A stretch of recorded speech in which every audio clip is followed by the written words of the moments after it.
Welcome, gamers! Today's host is our buddy Tim. This is Tim's first time ever doing anything like this, so show him a lot of love and support. Tim, take it away.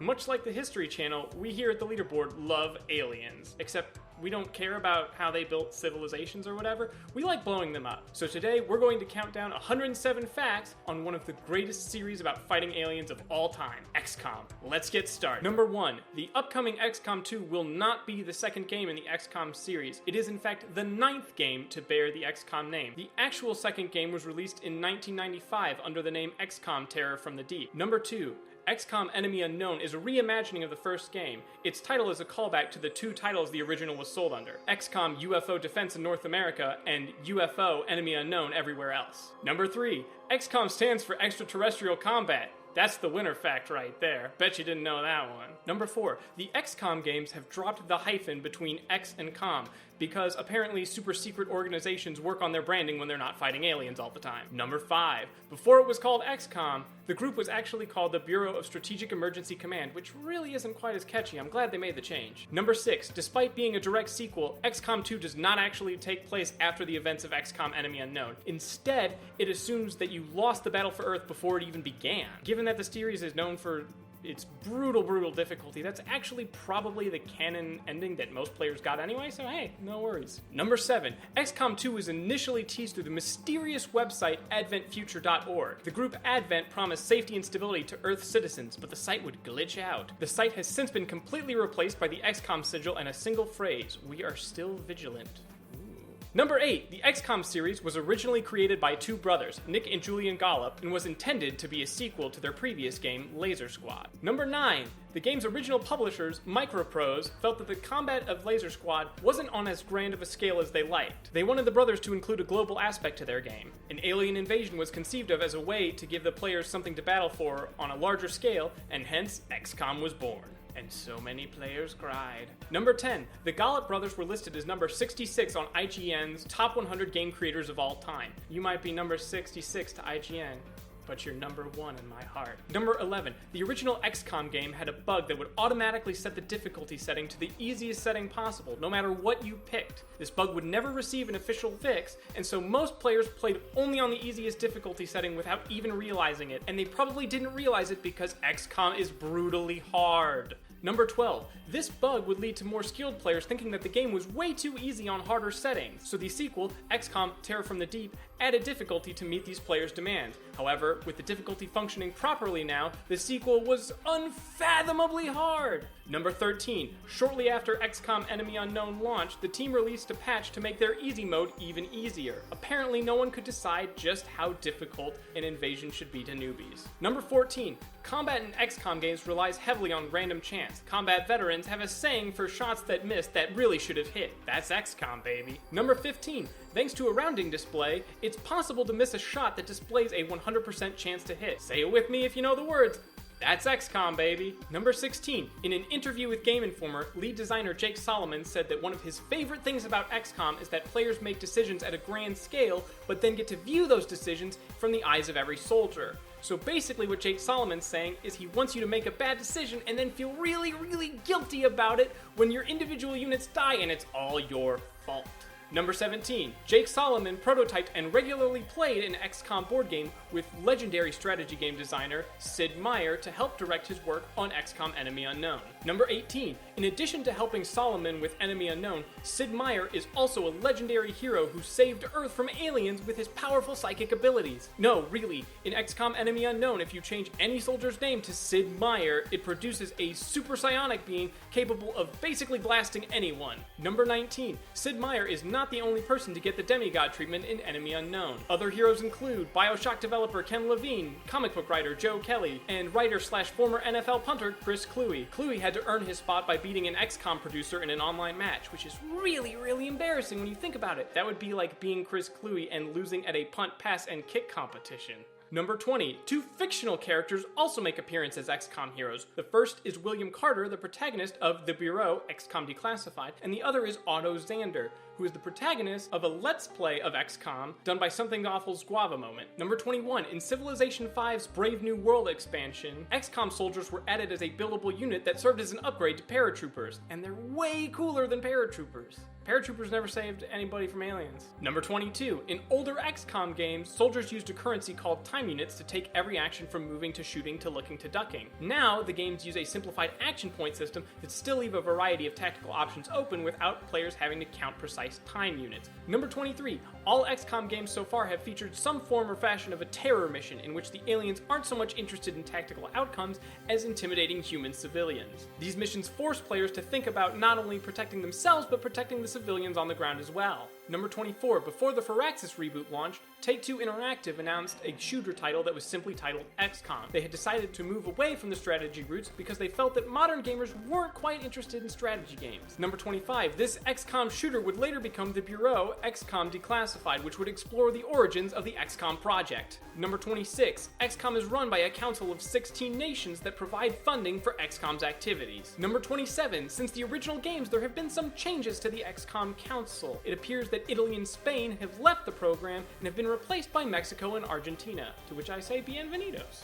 Number 28, in the original XCOM, it was possible to turn a profit by manufacturing weapons and selling them. In Enemy Unknown, it was possible to make extra cash by selling alien corpses and equipment on the gray market. So if international funding isn't cutting it for you, you could always become a shady arms dealer who sells valuable secrets that are integral to world security. Go you! Number 29, one of the items you could sell on the gray market was an alien entertainment device, because aliens like to have fun too. You don't know them. Number 30, Enemy Unknown gives players rewards for completing abduction missions. These missions usually involve personnel, which is kind of creepy when you think about it, that governments just give you people for doing your job. Number 31, one of the original XCOM enemies, the Snake Men, didn't make it into Enemy Unknown. However, it is hinted that the Thin Man enemy is an evolved form of the Snake Man. Number 32, XCOM 2 has already teased a Viper unit, which is described on the XCOM 2 blog as an evolution of the Thin Man. So apparently it goes Snake Man to Thin Man to Snake Woman, which really I'm okay with, because we could use more strong, independent women in games who can dislocate their jaws and eat eggs whole. I'm happy for this.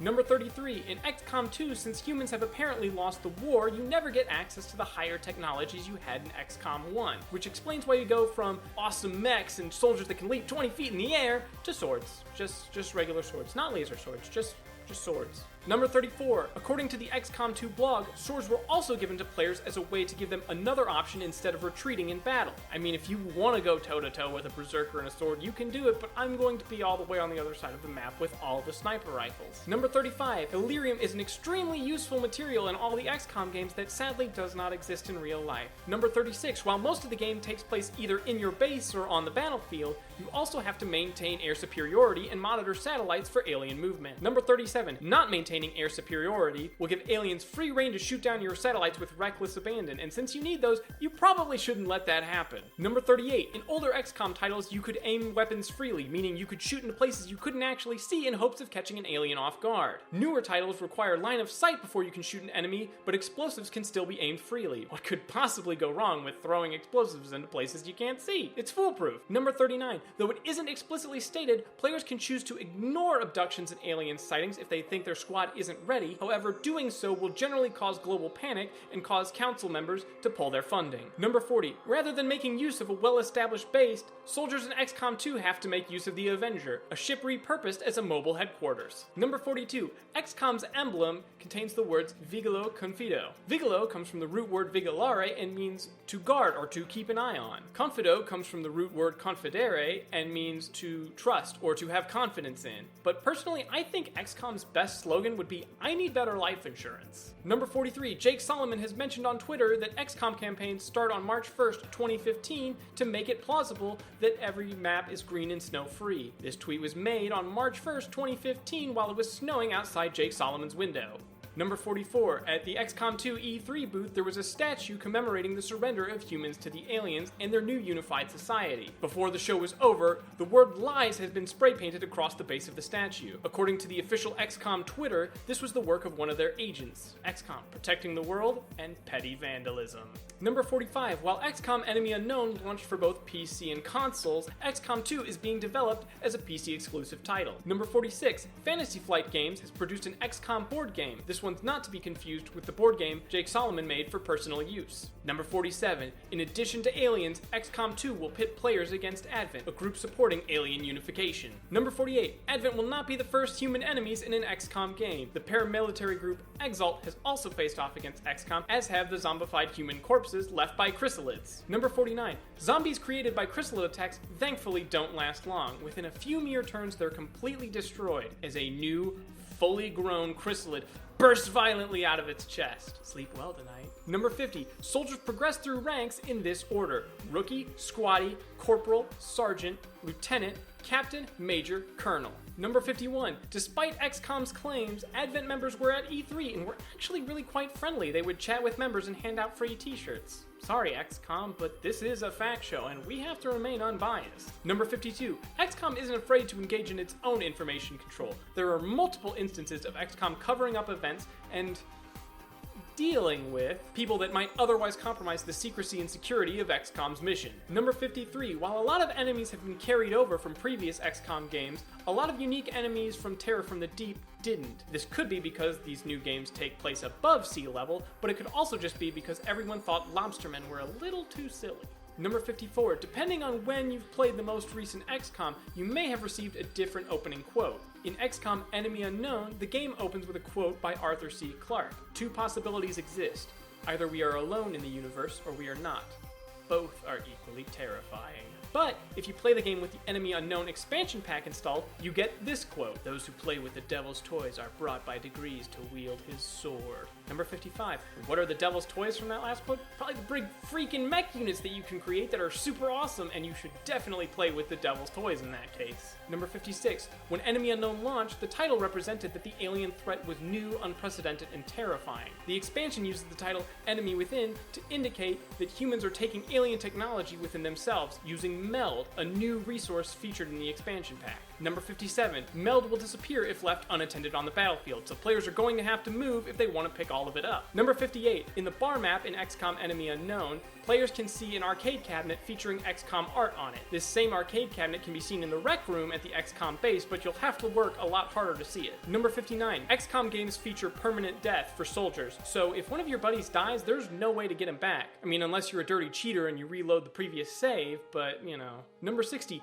If you're a dirty cheater and you want to remove the temptation, you can always play on Iron Man mode, which takes away the ability to load previous saves. Any mistakes you make can and will be completely permanent. Number 61. Enemy Within's mech troopers aren't wearing mechanized suits. They have actually amputated their arms and legs and replaced them with super cool robot arms, which is still kind of creepy, even if it is super duper awesome. Number 62. In the original XCOM games, building your bases was extremely important, not just for the resources it provided, but for security.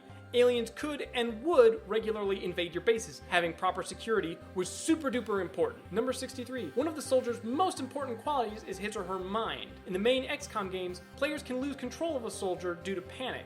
Panicked soldiers can put themselves in danger, or even worse, shoot at their own teammates. Number 64. In XCOM titles, destructible terrain is an important part of play. If you can't get line of sight on an enemy, just blow up the wall he's hiding behind. It's as simple as that. Number 65. It's important to keep in mind that some terrain is a bit more destructible than others. Blowing up a car is a good way to set off a domino chain reaction that ends up blowing up all your own guys too. Number 66. The game XCOM Apocalypse has a bit more of a narrow strategic view. The battle for Earth this time is taking place entirely within one city. Number 67. The XCOM games have changed how they handled map generation multiple times. In the original XCOM games, maps were generated randomly, so there was always a bunch of variety on the types of maps you played. In Enemy Unknown, they changed to non-random maps so that you would always have interesting tactical options. For XCOM 2, they will be going back to randomly generated maps. Number 68. Have you ever heard of Murphy's Law, the one where everything that can go wrong will go wrong? Well, fans over at ufopedia.org have expanded Murphy's Law into a massive list of ways each and every one of your soldiers will disappoint you every single time.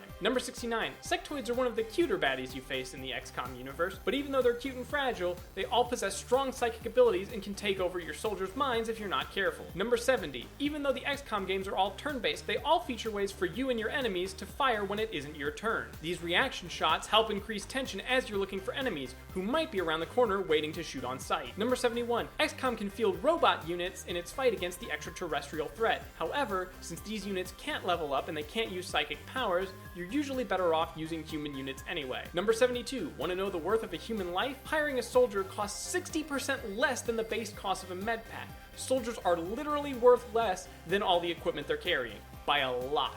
Number 73, XCOM does not distinguish soldiers based on race, nationality, or gender. So, hey, we're all free to die equally. Number 74, impossible difficulty doesn't quite live up to its name. According to Steam achievement data, at least 1.1% of PC players have achieved this feat. Number 75, the enemy unknown achievement with the highest completion rate is We Happy Few, which is awarded to players who got through a single mission without losing anyone. This achievement has been awarded to 77% of players, which means that 23% of you have a little bit of explaining to do. Number 76, the Steve achievement with the lowest completion rate is a Continental Fellow, which is awarded for winning a campaign from each of the 5 starting continents. This has been awarded to 0.5% of PC players. Number 77, if you're playing in multiplayer, you can field alien units, but they're never really as good when you're playing them. Number 78, soldiers can hail from many more countries than make up the XCOM Council, which makes me wonder, why hasn't Poland gotten a seat on the XCOM Council? Number 79, in XCOM Apocalypse, the funding council doesn't include only nations, but also powerful corporations as well. Number 80, UFOpedia.org has listed the rights and privileges of the XCOM Council, as well as speculation as to how members are chosen. Number 81, one of the rights of the XCOM Council is preferential treatment when it comes to protection from alien attacks. Number 82, despite the fact that literally all of humanity is at stake, XCOM Council members retain the right to leave the council at any time. You really think they would have had to sign a contract or something. Number 83, XCOM is technically granted unlimited freedom to use its funds however it sees fit without any oversight, which is funny because for some reason I have a feeling this alien invasion is going to need a jacuzzi and a Rolls Royce if we're going to get anywhere. Number 84, in the original XCOM, it was revealed that the alien base was on Mars. Number 85, the final missions in XCOM games are typically do-or-die affairs. If you fail the mission, that's it, there's no going back. You have lost, humanity died. Congratulations, you're fired. Number 86, in the final mission of Enemy Unknown, you not only have to succeed in a do-or-die mission, you have to keep a particular soldier alive the entire time, so, no pressure or anything. Number 87, there are a lot of fan mods for XCOM out there. Jake Solomon, lead designer, particularly recommends the Long War mod. Number 89, the UFOpedia.org fan page is apparently concerned about how it's viewed by the outside world. It features a disclaimer clarifying that it is talking about a set of computer games and not an actual conspiracy theory about how the world is run. Number 90, if your soldiers are mind controlled, there is a way to deal with it. You could always kill your own men. Number 91, when invading the Mars base in the original XCOM, it turns out that you didn't need a spacesuit of any kind. Mars is perfectly safe, except for the aliens of course, but other than that, perfectly safe. Number 92, in XCOM Terror from the Deep, soldiers did need specialized suits to act underwater. However, if you got damaged and a hole got put in your suit, it didn't really matter. You were fine. Pressure, oxygen, Number 93, I know I've made accusations about cheating, but it turns out that XCOM Enemy Unknown actually cheats in your favor. On easier difficulties, enemies get penalties for consecutive hits, and players get a boost if they miss a shot over 50%. Number 94, the level of cheating XCOM uses is not nearly the most extreme example of cheating in a strategy game. Fire Emblem games actually use a system of averages rather than a straight percentage. This system of averages helps bring outcomes more in line with player expectations. Number 95, aliens don't wait around for you to get better and better. No matter what you're doing, they will always upgrade their technology, so you better get researching yourself. Number 96, you know how I keep saying that reloading a previous save makes you a cheating baby? Well, it turns out the developers agree. Random numbers are generated at the beginning of a mission rather than all the way through, so that if you reload the save, you always get the same outcomes if you take the same actions. If you want to get better results, you'll have to try different tactics. Number 97, in Enemy Unknown, Central Officer Bradford can be heard talking on a dispatch call about a UFO crashing into the Tanner residence. This is a reference to the 80s sitcom Alf. Number 98, most of the aliens you fight have some level of genetic or cybernetic engineering. This indicates that they're probably worker races for a larger mastermind race. Not Alf though, Alf's just delightful. Number 99, the aliens in XCOM 2 look more human because they've been genetically modified using human DNA. Number 100, when you lose in XCOM, you are treated to a scene that indicates that all the members of the council have been placed under alien mind control. So get your tinfoil hats out, because they're coming. Number 101, alien weapons explode when their user is killed. This explains why you can't use their weapons later. Number 102, however, if the user is captured alive, you can take and use their weapon later. Number 103, XCOM 2's Berserker unit has a terrifying roar. This scream is made using noises from a pig, a tiger, a flamethrower, a bass drop, and 5 separate Firaxis employees. Number 104, the XCOM 2 blog mentions that, like the Viper, the Berserker unit is female. So if you hold the stereotypes about never hitting girls, you might have trouble completing XCOM 2. Number 105, speaking of the Viper, its battle cry is made from a pitch down baby cry, and a snake hiss. Number 106, even stranger still, a sectoid's battle cry is made from a wet lacrosse ball being dragged across carpet. And finally, number 107 is a huge spoiler, so if you have a problem with that, please leave now. During the Bureau, XCOM Enemy Unknown, it is revealed that William Carter has been under the control of an ethereal named Isaru for some time. At the end of the game, Isaru leaves, and it is vaguely hinted that he might be possessing the commander of XCOM, who is the player, which means that when you're playing XCOM 2, you might actually be one of the aliens. Thanks for watching. If you like this video, be sure to leave us a like below to let us know that you like the video. This takes a long time to make, especially since I had to continuously rememorize the order of rookie, squatty, corporal, sergeant,